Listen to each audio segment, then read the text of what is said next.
হাই friends, কি খবৰ? মই অভি আপোনালোকলৈ লৈ আহিছোঁ ছায়েন্সৰ কেইটামান যিকেইটা অসমৰ পৰীক্ষাসমূহত প্ৰায় আহি থকা দেখা যায়। আহক তেন্তে আমাৰ আজিৰ এই ভিডিঅ'টি আৰম্ভ কৰোঁ।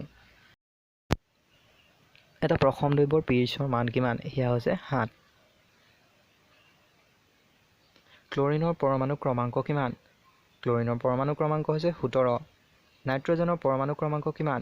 নাইট্ৰজেনৰ পৰমাণু ক্ৰমাংক হৈছে 7। ৰক্তপূৰ্ণ দেহগহ্বৰক কি বোলে? হিমোচিল বোলে। স্নায়ুকোষৰ ওলমি থকা অংশটোৰ নাম কি? স্নায়ুতন্ত্ৰ। মেৰুদণ্ডী প্ৰাণীৰ বৃদ্ধি নিয়ন্ত্ৰণকাৰী হৰম'নটিৰ নাম কি? সেয়া হৈছে চোমোটোট্ৰফিন। প্ৰাপ্তবয়স্ক লোকৰ কণিকাৰ সংখ্যা প্ৰতি ঘনমিটাৰত কিমান?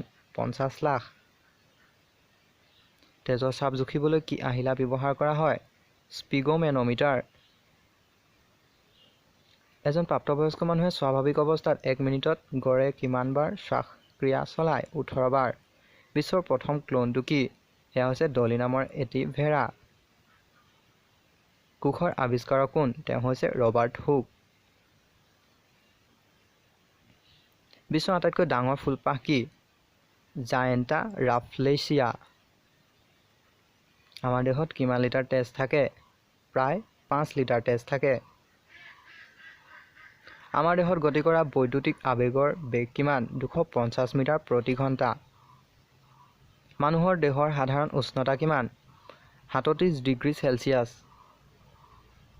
মানুহৰ শৰীৰত শতকৰা কিমান ভাগ পানী থাকে? প্ৰায় 90 ভাগ পানী থাকে। কোনবিধ উদ্ভিদক স্বৰ্গৰ উদ্ভিদ বুলি কোৱা হয়? নাৰিকল গছক স্বৰ্গৰ উদ্ভিদ বুলি কোৱা হয়। উদ্ভিদ কোষত পৰ্যাপ্ত পৰিমাণে পোৱা পদাৰ্থটো কি? চেলুলজ।